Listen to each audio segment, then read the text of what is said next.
Okay, so as I told you, you need to go to the in order to join the virtual stock exchange. First of all, it is a game that is supplied by MarketWatch. MarketWatch is the leading, I might say, the leader currently of among the websites for public investment information. What you have to do, the instructions that I'm giving here is that I want you to register in the website of MarketWatch. The best way to register is with your names, first name, last name. In my case, I have even done the middle name. And once you go there, you can, by the way, look for all sorts of very useful information on the MarketWatch website. But really what we want to do is go to the games section. And on games, you have to click here. Actually, do you know what I'm going to do? No, I have to do this. You have to click here and type the name of our game. The name of our game actually is Marchev Online Exchange 2020. It is written here. It says that I'm going to give you the name, but I'm giving you the name. It is Marchev Online Exchange 2020. You can see it here. Of course, I'm already a member of it, so no big deal here. You have to join it. And one other thing, you have to remember this. I'm going to type it right over. Actually, I'm going to write it in your instructions. Once and only once, when joining the game, you will be asked a game password. And the game password for this game is actually Oregon with O's, with zeros instead of O's. I need to have this. Password implemented because I want only my students to come to play in this game. And you can see that there are plenty of other my students already here, who have already joined the game. You can see that there are 201 players already there. So just let me see. Now this is by email address. I don't want to do it like this. So once you're here, you're going to be able to trade stocks, indices, exchange traded funds. You're going to start with an initial capital of $5,000, which is basically nothing. And you will compete among yourselves. You will see that there are other players who are playing there, but they are playing already there for about a month now. The semester in the UNV is has started a month ago. So you're not going to be compared with them. You're going to be compared among yourselves. So I'm going to click here on settings and start explaining the various settings, but they basically mean I'm going to explain various important stuff with the game. And also I'm also going to actually share my full screen. Yes. Okay. The settings. First of all, this is a private game. I told you why. I only want my students to join the game, and this is the password for the game, Oregon, with zeros instead of O's. Second of all, the portfolios of each players are a public information. So in this game, you could copy your friend's work. It's not only allowed, but it is also I would also suggest you to do this, especially if your friends are earning a lot of money. So analyze their portfolios. End date. Well, the game will continue on after our Knishkov day. So we are going to have end date on the last day before the Knishkov day, but actually the game will continue on up until next January. So we are not going to, this is not for you. This is frankly for my other students, but not for you personally. Players, of course, can join after they have started. Now, starting balance. The starting balance is $5,000, which means that you are put in a position that you are not only small fish, you're not even tsatsa in financial terms, you're microplankton. You understand that you are no way your $5,000 can change in any way the market. So, and also $5,000 is no coincidence. When we started using this game about 15 years ago, I did a survey among professional investors and among financial brokers in Bulgaria, and they told me that the typical amount with which Bulgarian investor starts investing on the New York Stock Exchange would typically be about 10,000 levas. So give or take, this would be $5,000. Okay. Second thing, commission. Long story short, the commission has been a lot larger on the financial markets. Somewhere in the mid 70s, 20th century, so 1970s. I think it was 1976 or 1974. The Financial Market Liberation Act, if you want to call it, actually gave permissions or gave different regulations for the financial intermediaries, and the brokers actually could start aiming their services towards small investors. So up until then, the typical commission would be something like 0.5%, but no less than $400 or something like this per trade. So if you think about it, this meant that all the traders would be trading with hundreds of thousands of dollars per trade. So basically, it meant that before 1974 or 76, I don't remember exactly the year of the act,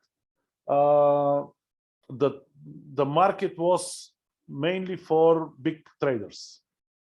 Everybody who was small had actually needed to use some sort of collective scheme for investing. Okay, this was 1976 or 74. With the liberation of markets, liberalization, I think you should probably, this is an English word. So with the liberalizations of market, what happened is that the brokers started cutting down on all the things that they're giving as a service, but this making it cheaper and cheaper to do. So somewhere in the early 80s, a new type of broker emerged, which is called the so-called discount broker. This is an organization that does not do any special features for you, do not go with you on a golf tour, do not take you to a restaurant to speak about finances, do not call you all the time to inform you what's going on the market. They simply give you a phone number, and you call this phone number and relay your orders, and these orders are put to the market. And this. Later on, of course, somewhere in the beginning of the 90s, Ameritrade and I forgot the other famous online broker, Schwab for sure, and several others, actually started giving the service of so-called online broker, which is basically the same, but you even don't speak to anyone on the phone. You just type in your order, and it is relayed through the broker to the stock exchange. By the way, the broker has bought the place, the right to send orders to the stock exchange from the stock exchange, and it is a rather expensive, typically a rather expensive price. It's typically about $1 million or $7 million. Okay, but anyways, what you would have is typical at this moment of time, and I remember these times, let's say 1997, 1998, the commissions would be something like $30 per trade. Then they dropped down to $15, $10, $5. Then they dropped. Then they started giving something like $5 per trade, but the first 100 trades are for free or something like this. So in reality, we are probably $3.95 is a little bit expensive right now for a commission from your broker in the game. But I need you to remember that if you make too many transactions, you will need to pay too much commission.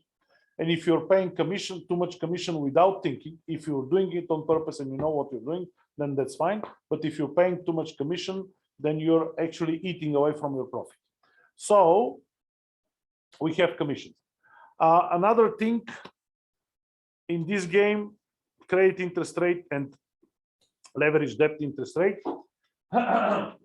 Actually, this was my mistake. I always leave a leverage debt interest rate of about 5%.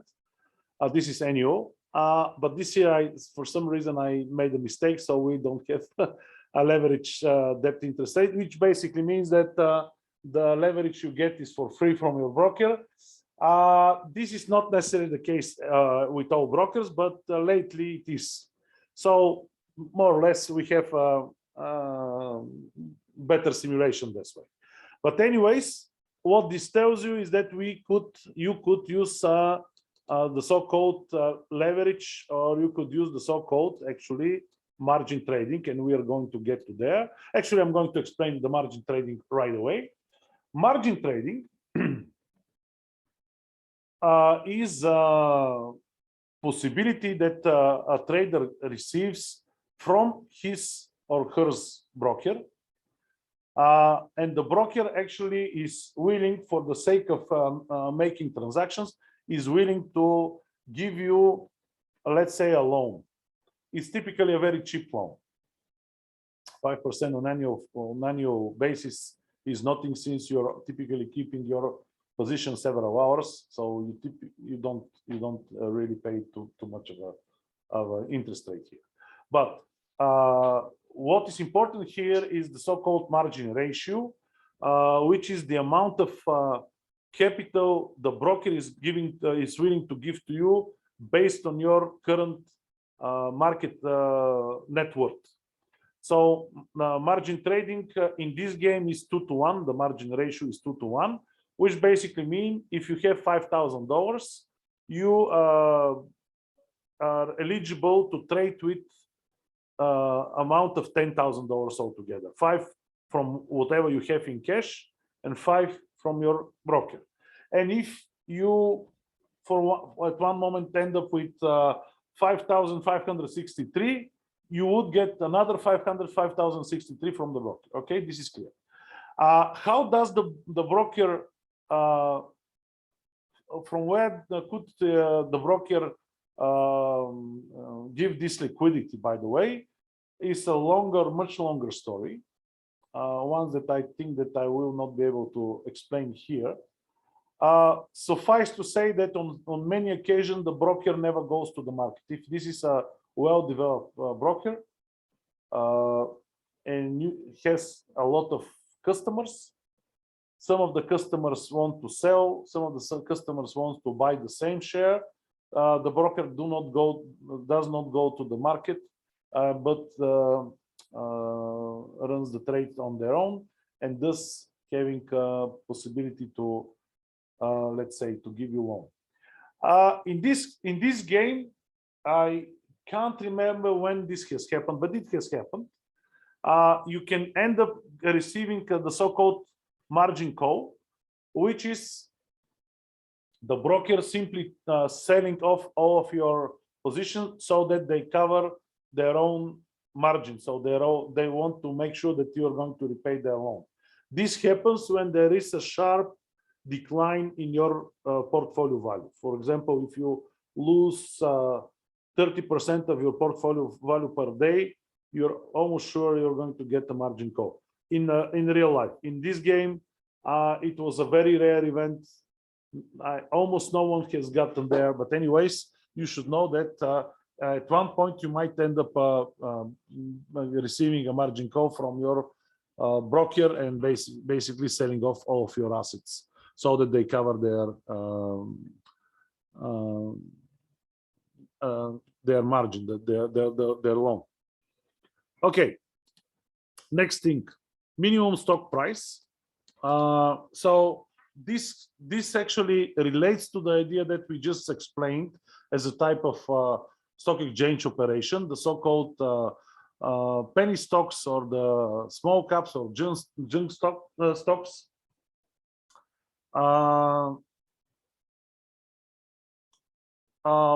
Since we are trying to have as much of a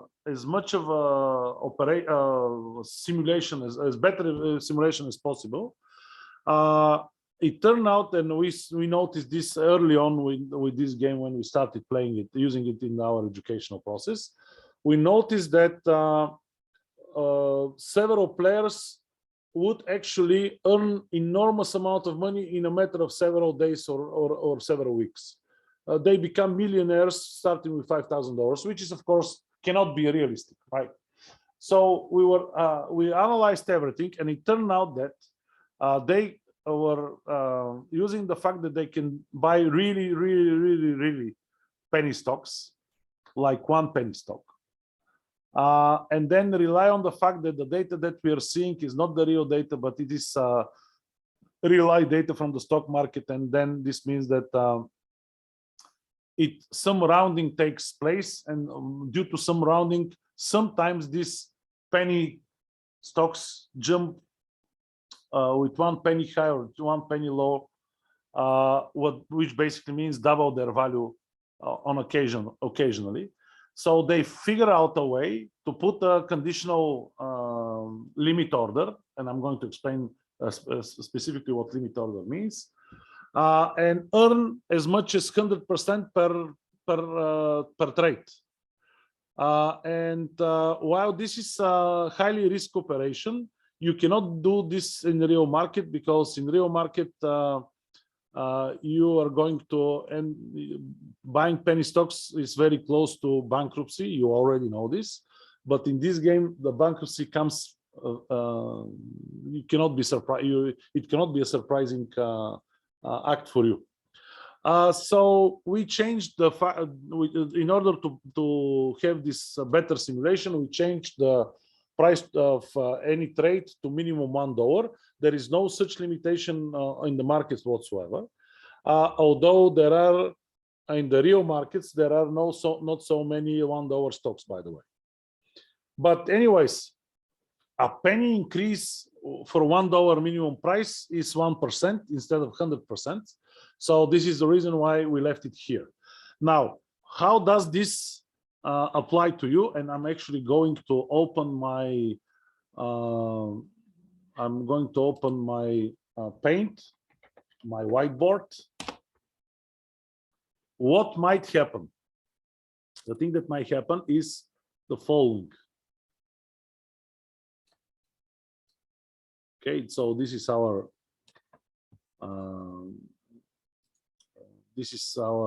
chart. This is time in that direction. This is price in that direction, and we have $1 here. All right. So what might happen is that you buy some share, you are in the position, and it drops, and you wait for it to go higher, but you wait for it, and then it crosses the $1 line, and if you decide to sell it, you will not be able to do so. So if it continues dropping below $1, the only thing that you can do is watch Titanic sink, nothing more.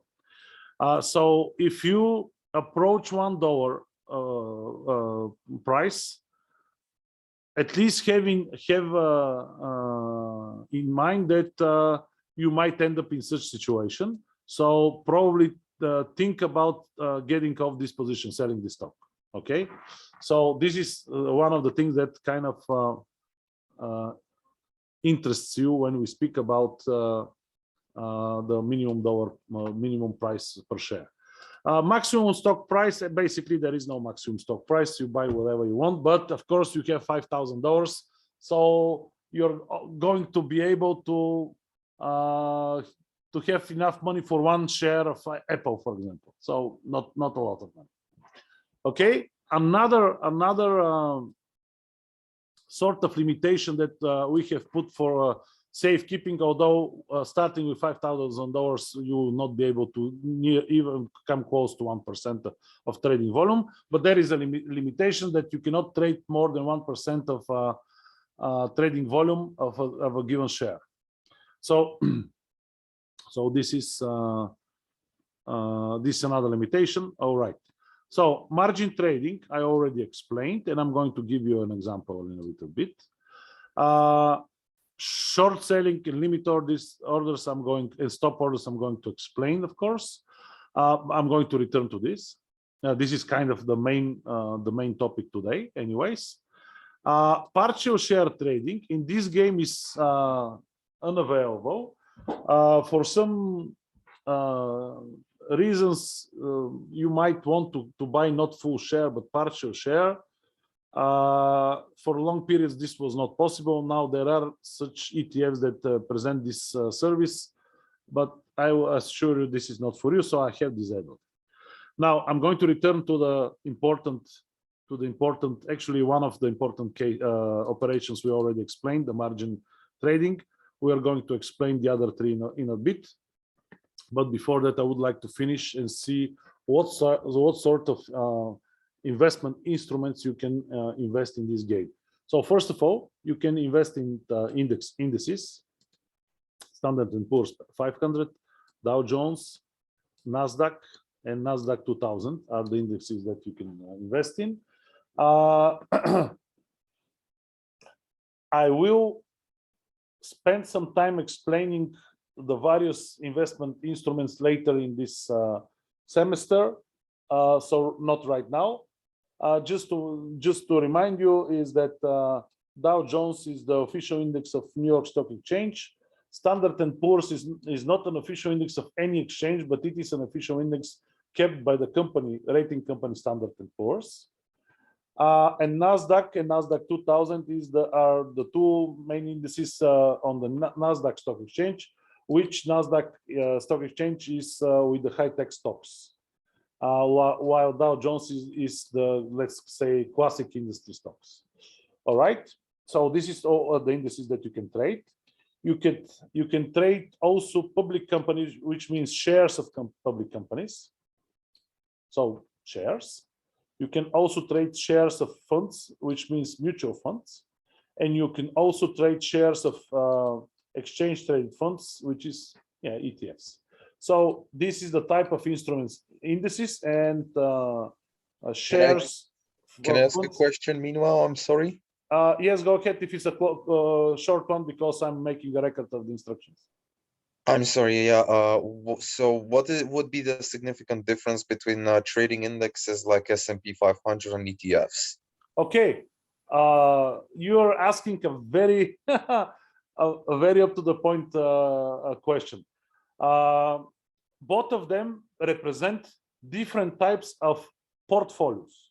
So let's say S&P 500 has a 500 shares, so a portfolio of 500 shares, while ETF is depending on what type of ETF, it's a portfolio of several, maybe several tens of shares. The main difference would be, from your point of view, it's no difference. But just to make sure that you can trade the indices as well, not only the shares. Okay. All right. And Right, by the thank you. way, we are going to return back to when we speak about portfolio, we're going to return to ETFs and to indices again. Okay, the stock exchanges on which you can trade your shares and indices are as the following. Amex, it used to be one of the new, it is the newest one that we can see here. It used to be a very small independent stock exchange, and now it is the owner of New York Stock Exchange. And yes, finance world is such world that very often the small tzatza eats the big fish, and this is what happened with New York Stock Exchange. Okay, so Amex, Nasdaq, which is the high-tech companies. For example, if you want to trade Amazon, you would find Amazon on Nasdaq. And New York Stock Exchange, also you can trade shares. And also the fourth one is not in itself not a stock exchange, since a stock exchange needs to be an organized, regulated market. And OTC is basically called goes for over the counter, and it is the so-called outside of the market.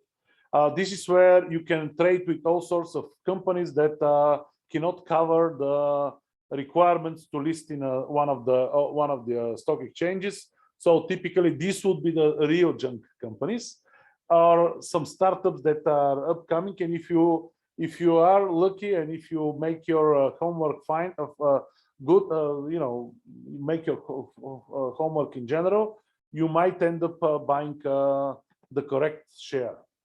Okay, and which means which would should you launch you into wealth. Okay, there are several educational resources below down here. You can see them.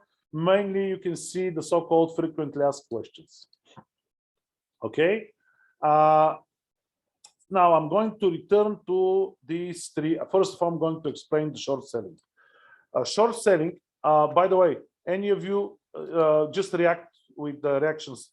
Has any of you have any idea what short selling is or short position? All right. This means that I have something to teach.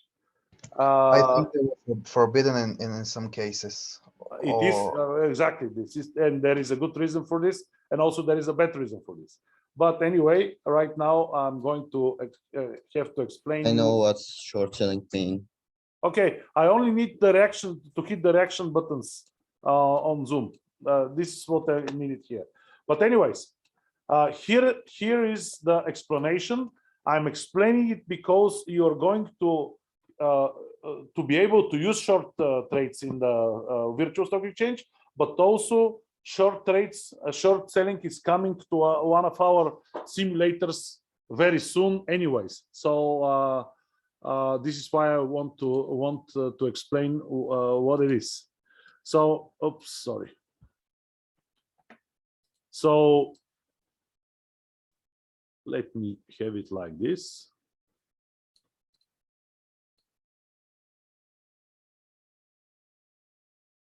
The regular case, let's say the case in which you were, let's say, during the stock market game, stated that you wait for something to be cheap, you buy when it is cheap.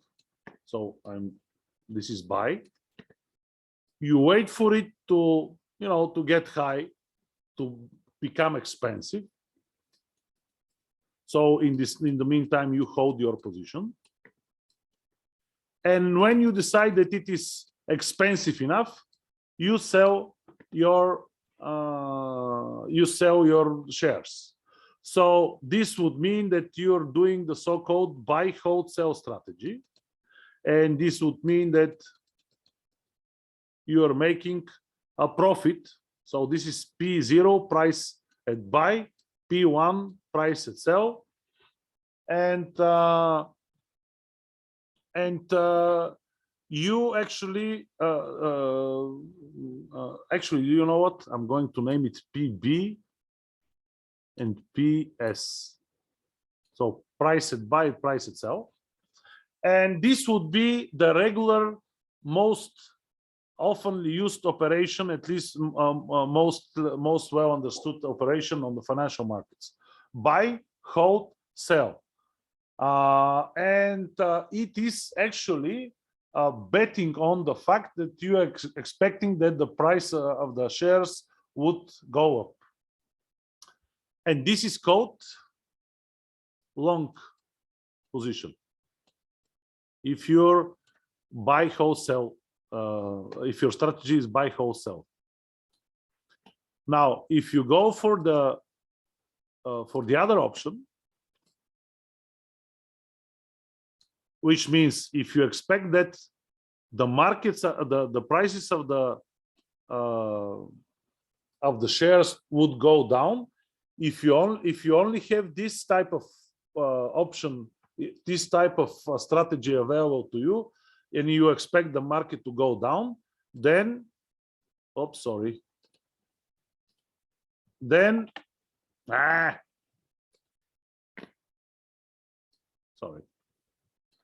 okay, then so if you're expecting for this instead of going up then going down, then you cannot do anything with only buy, hold, sell. If you want to be able to earn money from the fact that you know that the prices are going down, you need to do something a little bit different, but still the same. I would like to state that the principle, general principle of earning money on the financial markets is stating as follows: buy low, sell high, right? Buy low, sell high, and this is kind of high risk, high reward. And buy low, sell high is really the lows here. Buy low, sell high is always going to work. But if you know that the price of a certain share is going to go down, this is your prediction, then you need to be able to, if your prediction is correct, you need to be able to earn money of it. And also, we need to still have this principle of buy low, sell high implemented. So what we are going to do is we're going to buy low and we're going to sell high. Since high is earlier than low, we are actually going to sell the shares that we do not own first, hold, and then buy. And then in the meantime, of course, we are going to end up earning some monies, and we are still going to have the prices of the price at sell higher than the price of buy. Okay, you can see that this is still the same, but the moments in time when we do the buying and we do the selling are different now, which means first we sell and then we buy. Now there are only two types of, let's say, profession or people professions who have problems with understanding the short positions. Everybody else kind of understands them very easily, and these people are lawyers and accountants. The lawyers have a little bit of a problem of how are you going to sell something that you do not own, and the accountants have hard time accounting for that you're selling something that you do not own. So apart from them, these are the only kind of two professions that have problems with the short operations, with the short position. So this is, and I'm going to type it in red, this is short. Okay, so, so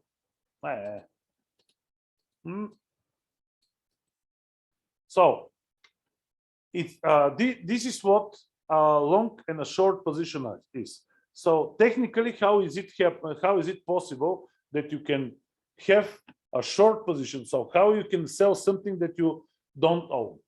You can think of it as a sort of a taking a loan from the market itself. So you're selling your shares, and you're promising that you're going to deliver. So you're getting money up front, but you're promising to deliver the shares tomorrow or in a future time.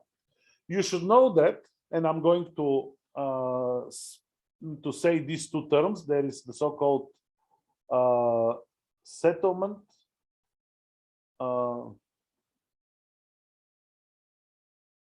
I forgot the other word in English. Sorry for that. Settlement, and it's not delivery. Ooh, I forgot the English term. Excuse me. But anyway, in any stock market, in any financial market, the delivery date of the stocks, or by the way, the of the foreign exchange, if you wish to go there, or cryptocurrencies, are actually the delivery time might be later than the deal itself. So I get the deal right now, and I deliver whatever I promised to deliver, let's say tomorrow, or the standard time for settlement is 2 days. And I forgot the word, the other word, the settlement is paying the difference in money, and delivering is, I forget the word in delivery.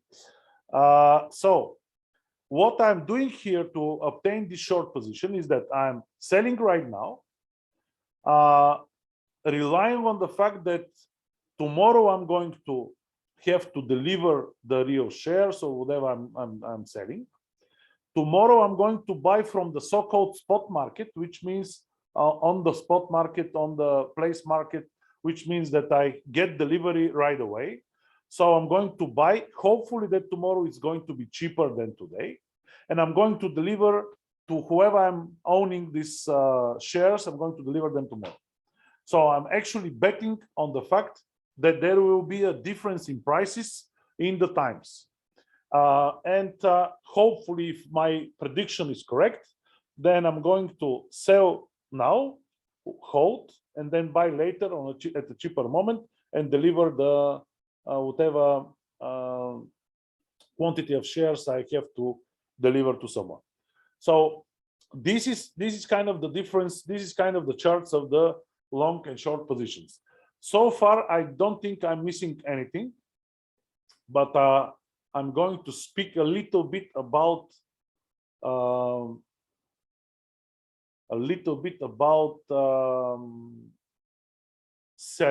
symmetry among these two positions. So it seems like this long and this short position is a similar thing. If the market goes up, I go in the long position. If the market goes down, I go into a short position. And it seems like it should be the same thing, but in reality, it is not. And I'm going to give you the reasoning why. First of all, in order for something to go up, for example, it's a share price. What should happen with the real company in order for the company shares to go up? Any suggestions? Increased profit, good news for company. Yeah, good news, generally better management, whatever. And what would be what would it take for the prices to go down? Here, To bad news, to negative things to happen, right? yes, exactly. Yeah. Like Which of these is Russian stocks now. okay? Yes. Which of these is easier to achieve? To have a better management, to make the company profitable, to make it work more efficient, or to be less efficient? Be more less efficient, good news are more in market. I didn't hear this. Can you repeat? To have a good news. Is more difficult, yes. To have, in general, better management, better, more efficient company is much easier, is much harder than to have a sloppy management and to basically have the company, lose money. So obviously, they are not equal, even starting from this. But I'm going to make one step forward.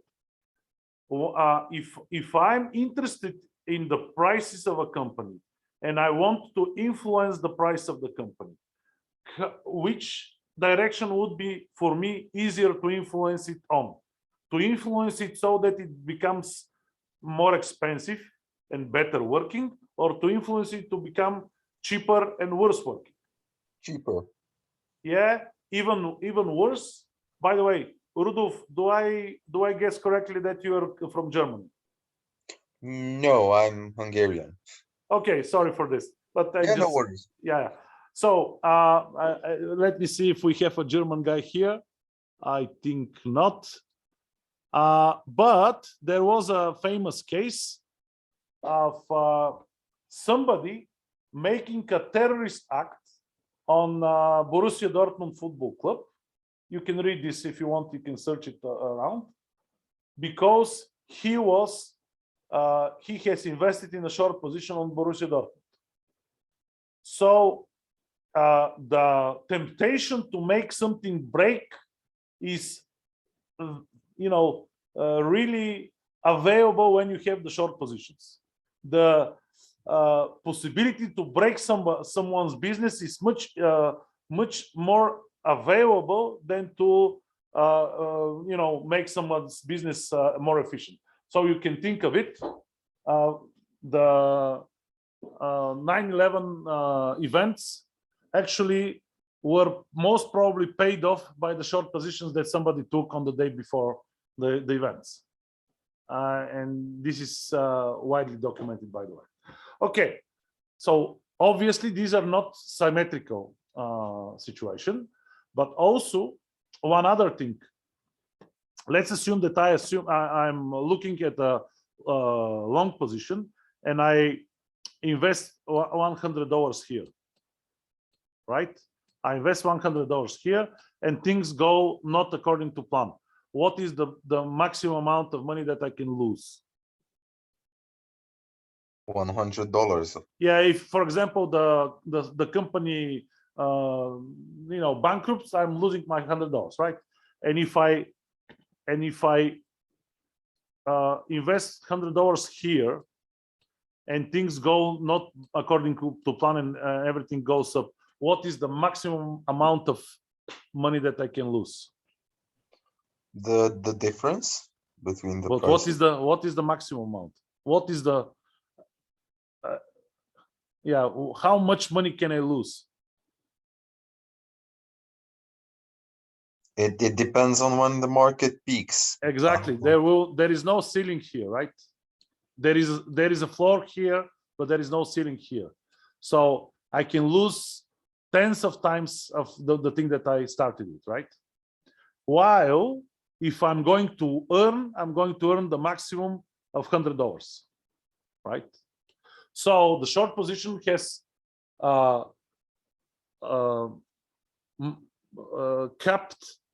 has a capped maximum profit and uncapped maximum loss, while the long position is the opposite. It has capped maximum loss, and uncapped maximum profit.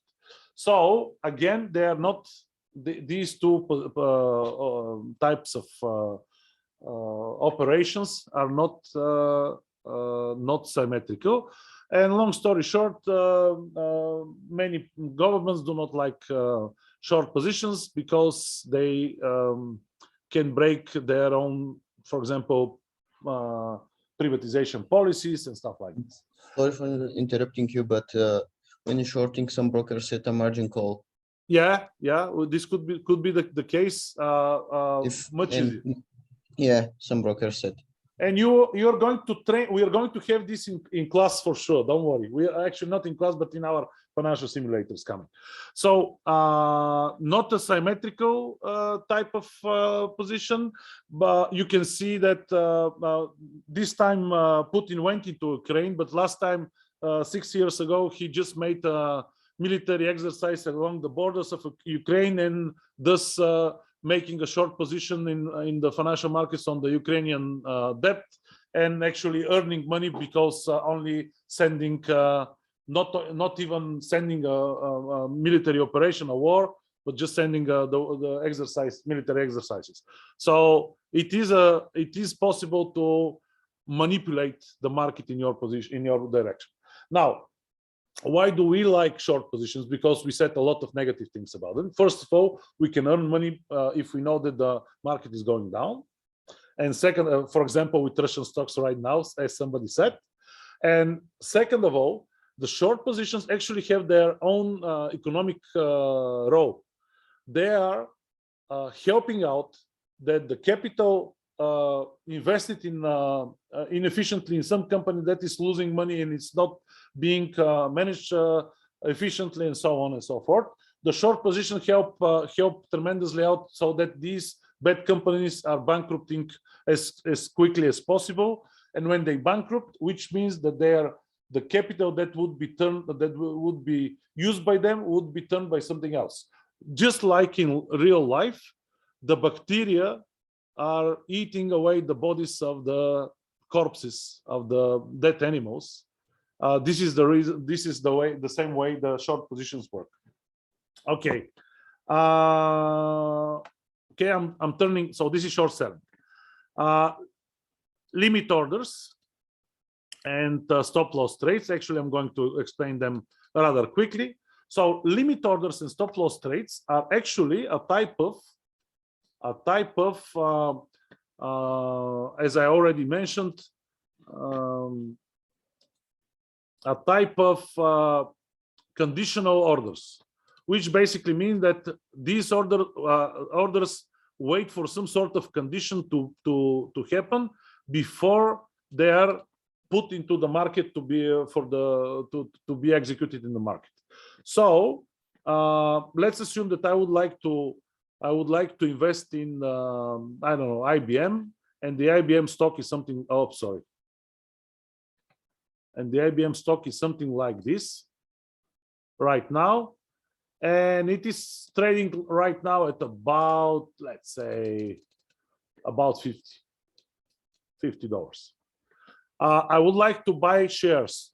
Do I want to buy it cheaper or more expensive? Cheaper. Yes, because buy low, sell high, right? Okay. So I would like to buy I like to buy IBM, but I don't like to buy it at 50. I would probably want to buy it somewhere at 45, for example. And I would say I will give a conditional order, limit order, that I'm going to buy at a certain level, at a certain price level, and until the price can go wherever it wants, but until it gets here, clips this price level, until this moment happens, my order is still waiting. And at the moment the condition for the price is fulfilled, then and only then, in this moment, not in this moment, my order is going into the market, not before the condition for the limit order is fulfilled. Okay, so it is a sort of a conditional order, and it is a sort of also pay attention here, sort of way to automate your trading. So you can, for example, say I would like to put a limit order at 45 to buy at 45, and a limit order to sell at 60, right? And actually what would happen is that it will, hopefully it will happen like this. It will roam wherever, it will clip here, you buy orders, and then it will go upstairs, you sell automatically, and you make a profit. So a limit order is a way to automate your trading. One thing about the limit order that you should remember, and I'm going to demonstrate it in a little bit, is that while using the limit order, you're actually blocking a capital.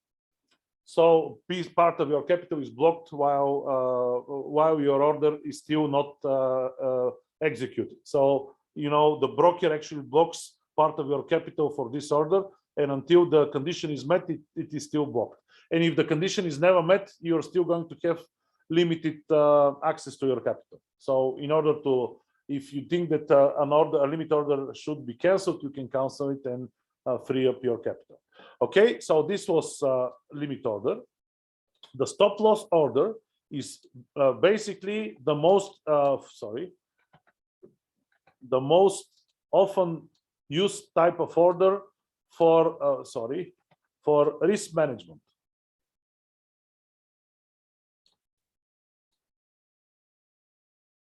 So if you're already into a position, let's say you already bought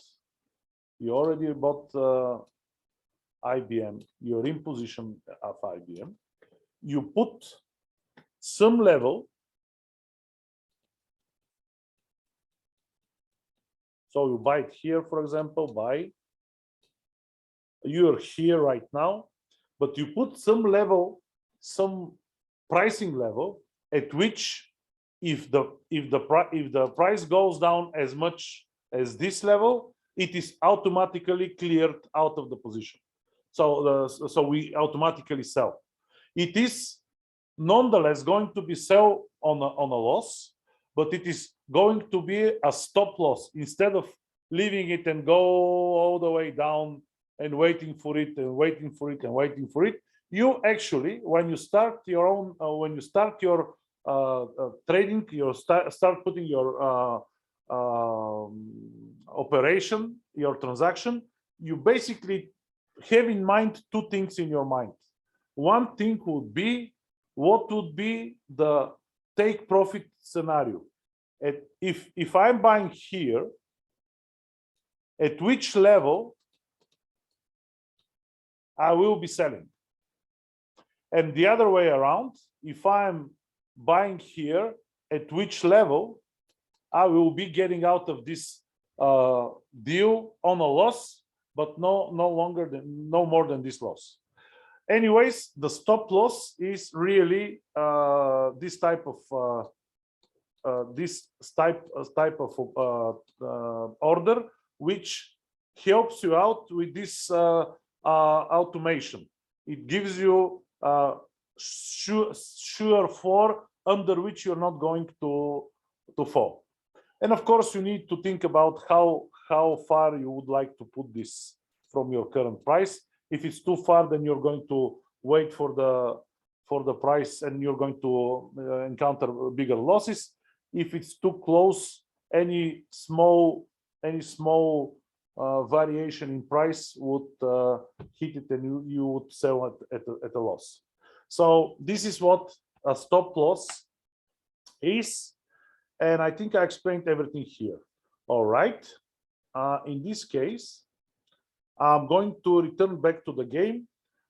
Here are the menus that we have. We can have overview, which is you can frankly skip it. We have the setting, which basically all these things are written. Of course, I have more buttons because I'm the administrator. You cannot stop the game, or you cannot invite players. Okay. Discussion is a chat that is rather funnily used by the students. You can use this for discussion, or you can use the Facebook group as well. Now, rankings is where you can see the leaderboard for this game. You can see that the best trader so far is Nikolai, who for about a month has made $11,000 out of $5,000, so almost doubling his initial capital, actually more than doubling it. Then it's Alexander, and so on and so forth. And you can see that very quickly it goes down to a smaller and smaller return on investment. Okay, so this is the current ranking. The ranking of the game would be helpful for you if you want to click here and see what Nikolai has done, what are his portfolio performance. When did he earn the most money? You can see that he actually earned a lot on 24th of February, which is last week, and most probably you can see what sort of jump he made. Most probably this must be in connection with the war in Ukraine. I don't see any other suggestion, but it could be something different. I can see what else, what he did on 24th of February. Let me see. He actually bought something before that. Whatever Indu is, we can see what Indu is later. And he actually stayed with this. So whatever he had, this Indu, we can check on it. This Indu is Indonesia Energy Corporation. So obviously he earned money from this company. Oh, anyways, so this is the ranking. And the last thing that and you can check everybody else ranking. The last thing that we can do is go to the portfolio. And here is where you do your trading. I have about 10 minutes to explain you everything, so I'm going to explain it. But first of all, what is my net worth? Is $5,000. In my case, I have not changed anything. I have not traded with anything, so this is why I haven't changed anything. Overall gains is $0. Overall returns is percentage. 0% cash remaining, $5,000. My portfolio is basically empty, and frankly, I'm not sure why I have $12,800 of buying power. I think it is some sort of bug, and when I make my next trade, it probably is going to straight out. Okay, but also there is a sum of cash borrowed and short reserve. You know what? I can probably go to somebody who is trading actively. Let me see, let's say this guy or this lady actually. Let me see if she's in position. She's not in position right now. Let me see this guy. He is not in position either. I'm looking for somebody who is in position. Okay, this is a good example. So let's see Elena. Elena has a net worth. So this is evaluation of all of her positions. And as of moment is $5,200 and about $50, which basically means that overall gains is $250, which is about 5%. The cash remaining is $7,000, and the buying power is almost gone. She doesn't have any buying power, and the short positions, she has bought a lot of short positions. Sorry, she has entered a lot of short positions, so short selling, and she has cash borrowed, not needing to borrow cash because she has a lot of short position, and we can see if is everything short. Oh, this is short. Basically means that she has a lot of cash and a lot of short positions. And the short positions that she is into, we can go. This is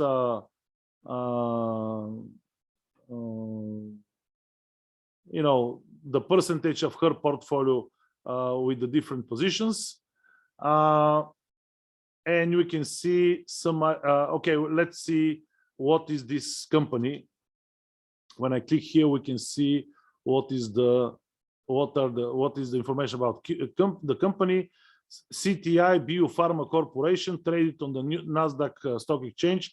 Right now, it costs the stock shares are cost $2.88. So it seems like some sort of a small cap or a penny stock. The previous close yesterday was 3.10. So obviously it has fallen by about 7%. You can see the chart for today, and you can see the chart for several days as well. And you can see the chart for, if you want, for several years as well.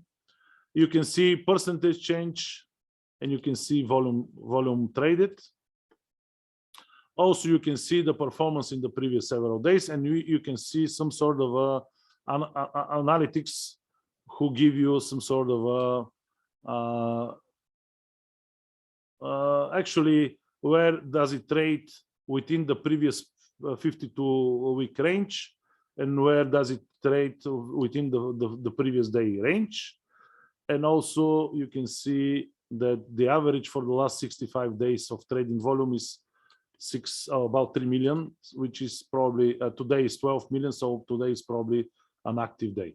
So this is how you see any company. I'm going to show you how you trade with a company.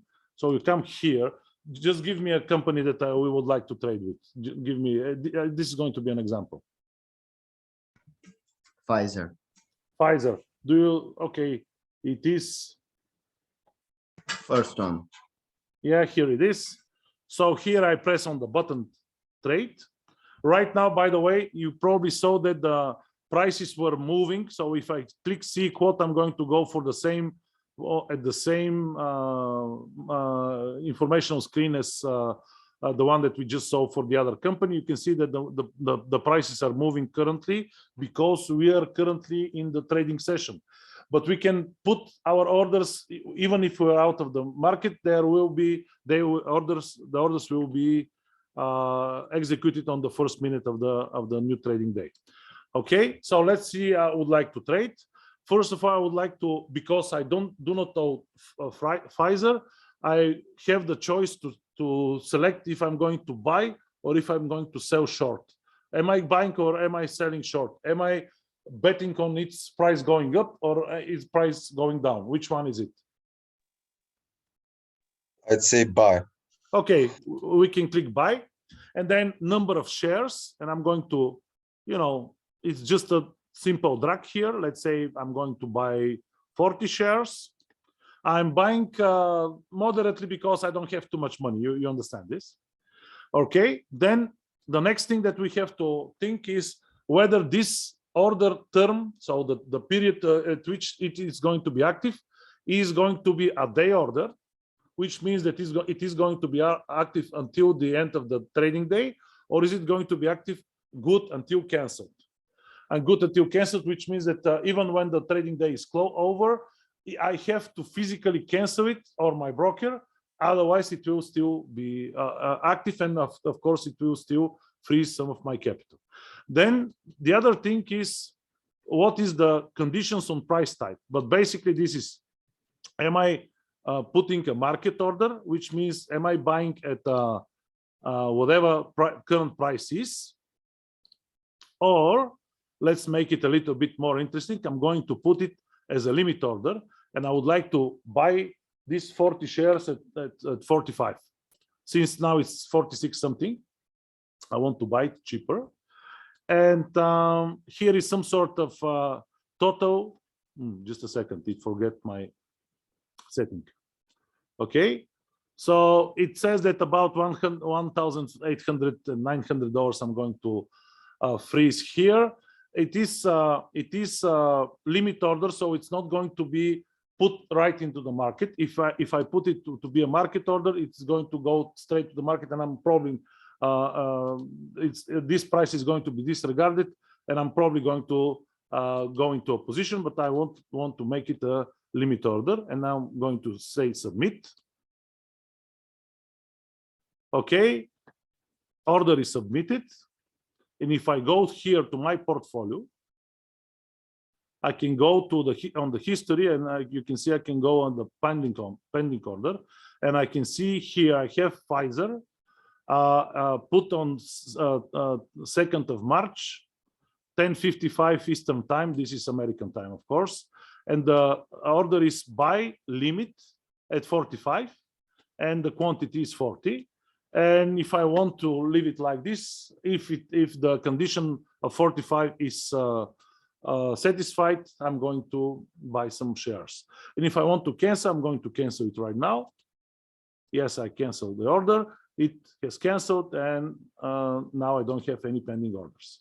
Okay, so basically this is the operations that you have to do. One last thing is on the instructions for the game. Actually, there are two criteria for the game.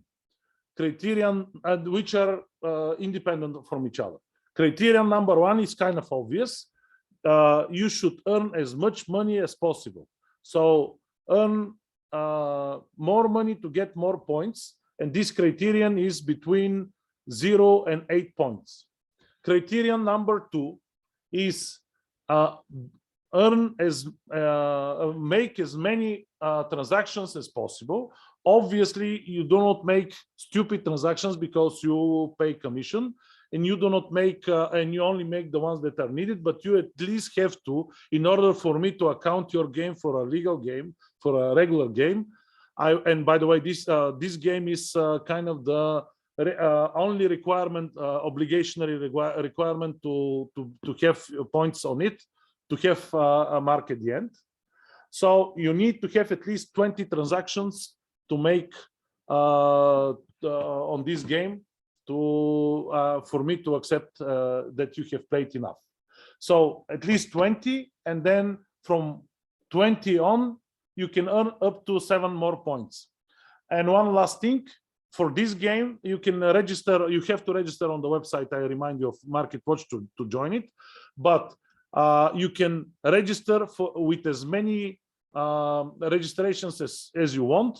I'm only going to account for your best result. Okay, and with this, I'm going to stop the recording. But if you want to ask questions, you can go ahead and ask them.